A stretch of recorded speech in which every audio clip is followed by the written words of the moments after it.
নমস্কার। ইনফার্টিলিটি বা সন্তানহীনতার কারণ হিসাবে এন্ডোমেট্রিওসিস কারোরই অজানা নয়।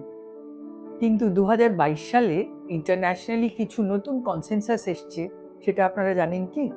আমি doctor Ratnavali Chakraborty, infertility specialist আপনাদের সামনে বলছি যে চিকিৎসার একদম আমূল পরিবর্তন এসছে।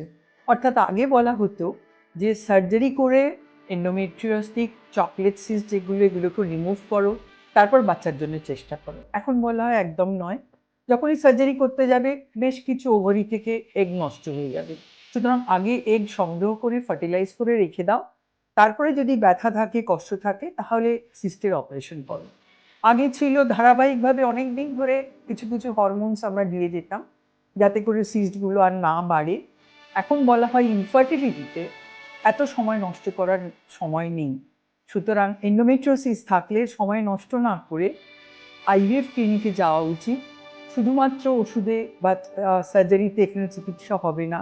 আইভিএফ হচ্ছে দ্য ট্রিটমেন্ট এবং সময় নষ্ট না করে সেটাই করা উচিত। নমস্কার।